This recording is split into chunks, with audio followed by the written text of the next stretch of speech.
Assalamu alaikum warahmatullahi ta'ala wa barakatuhu. Kamar yadda kuka sani, shahararren mawaƙin nan Fresh Emia ya yi wani postin wanda ya ja cece-kuce ga al'ummar masana'antar hip hop, inda al'umma da dama suka bayyana ra'ayoyinsu a kai. Postin ɗin da ya dai shine, me yasa al'ummar arewa suka fi ganin darajar mawaƙan kudu fiye da mawaƙan arewa? Inda mawaƙa ƙanana da manya suka yi masa comments a kai. Za mu fara da comment ɗin shahararren mawaƙin nan mai suna Isa Ayagi, inda yake cewa inda matsalar take daga na gaba ne.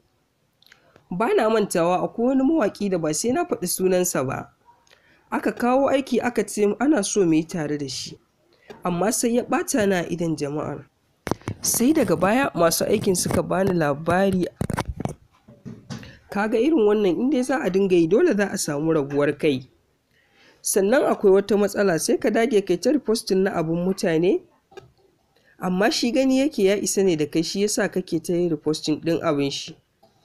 Idan ka fitar da wani aiki sai dai ya ɗora maka, amma ba ruwansa da kai, shi yasa wani lokacin nake warewa ne aiki na ni kaɗai, daga ni sai mabiyana.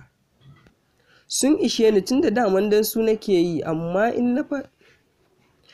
ina fatan za mu gyara, a zama tsintsiya maɗaurin ki ɗaya. Dabo da Prof kuwa cewa yayi abun da takaici sosai, dan su kudin ba sa wa kansu haka. Fresh Emia, amma na yadda komai lokaci ne, inda Fresh Emia ya ce masa Allah ya kawo lokacin nan kusa. Mai wanka da faro kuma ya ce gaskiya problem ɗin da muka samu a nan shine ba selling music muke ba kamar wasu daga cikinmu, majority kuma su suka fi ƙarfi da suna da dash waɗanda su ya kamata su gyara harkar su ba ta daraja, amma ba sa yi. Sai kaga artist wai ana ciniki da shi da director, wani artist ɗin kuma kansa kawai ya sani, ba ruwansa da abokinsa. Abin takaici, kuna tare da mutum in za a buɗe wayarsa in ba a yi sa'a ba waƙar kaɗai ba za a samu ba. Su kuma tashi tsaye suka yi collective effort, suka so juna, suka tura wa mutane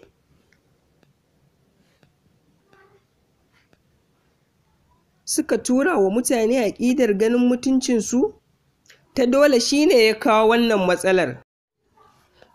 Sarkin faɗin gaskiya wanda kuka fi sani da Abdul'asam G kuwa ya ce, ai ina ganin in har ɓera da sata to daddawa ma da warinta. Mu ya kamata mu gyara, mu duba mu ga 'yan kudin ya suke. Abdul'asam G faɗin gaskiya kawai. Wani ƙaramin mawaƙi mai suna Yusuf King ya ce, laifinmu ne mawaƙa, daga manyanmu har ƙanananmu, su manyan ba sa son tallafa wa ƙananan, mu kuma ƙananan yawancinmu ba ma yin biyayya ga manyanmu. Tun daga nan abun ya lalace, sai abun ya zama kowa tasa ta fushe shi. Ni ina ganin da za mu haɗa kanmu, manya da yara, mu zama tsintsiya maɗaurin ki ɗaya, tabbas ta nan za mu juya akalar mabiyanmu 'yan arewa, su ma su dawo kishinmu sosai da sosai. A ƙarshe ya ce Yusuf King. Fatima Princess ta ce to laifin daga ɓangarori biyu ne. Na farko ɓangaren al'ummar arewa, wani zubin nakan yi mamakin rashin kishin kai irin namu, da rashin sanin ciwon kai.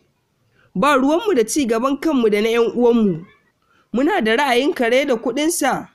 Na biyu kuma baƙin ciki da ƙyashi a tsakaninmu, da mu kira mawaƙin Hausa mu ba shi 100,000 ya ƙaru, gwara mu kira mawaƙin kudu mu ba shi miliyan 1, ko da waƙarsa ba ta da daɗi.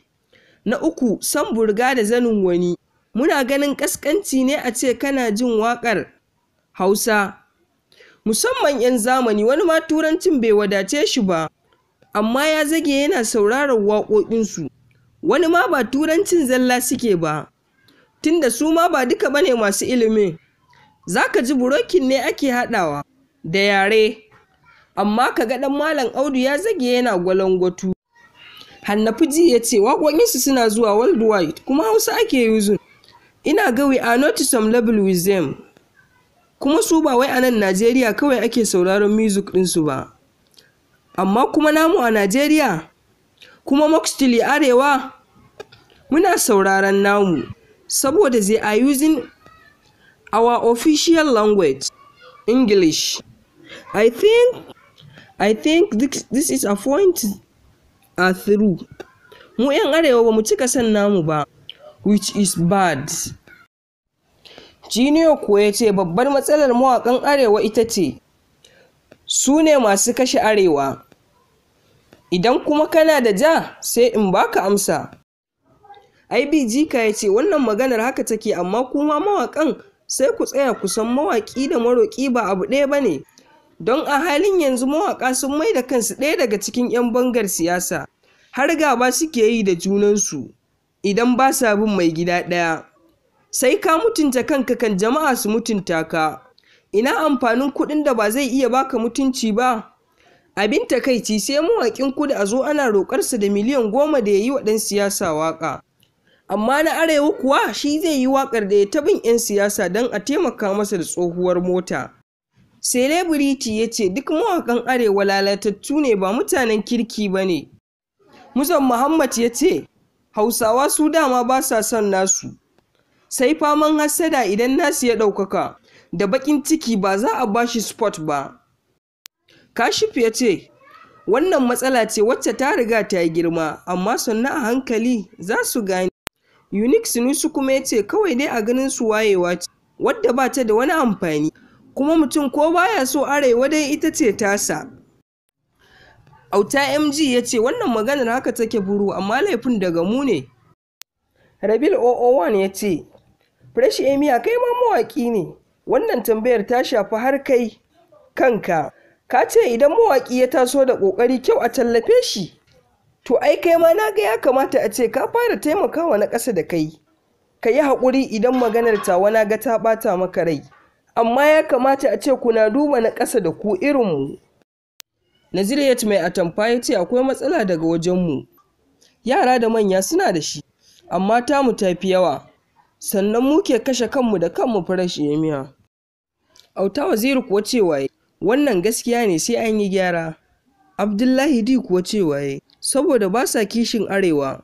Wannan shine dalilin da ya jefa arewa a halin da take ciki yanzu. Kuma su ba sa fahimtar 'yan kudun ba sa son mu. Salim Smart One ya ce wannan haka yake, abin haushi sai ka je gidan biki ka ji waƙar ɗan kudu. Su amma 'yan kudun ba sa amfani da waƙoƙinmu a wajen biki. Prince MD on top ya ce wallahi mu ne duniya Fresh Emia. Mawaƙa ba, Allah ya ƙara ɗaukaka. Sama'ila ya ce abinda na yi la'akari da shi, mawaƙanmu na arewa don ba sa kwaikwayon nuna tsiraici. Amma su da yake suna nunawa, shi yasa ko bidiyo suka saka za ka ga suna hanzarin bibiyarsu don su ɗauko bidiyon. Ko waƙarsu alhalin mu hakan bai dace ba ga yaran arewa. Sauti from Crystals Record. Wow. Sarkin yaro. Yusa Sikin na faso ku bani gu. Jama'a nake bukata arewa da 'yan kudu. Tafiya ta kai tafiya wata rana sai kudu. Jirgi za mu hau ya kai mu can cikin garin kudu. Gayyatar jama'a sun yawa kamar nisa kudu. Gashi so suke in je show can cikin garin kudu. Ko da yake akwai jama'a.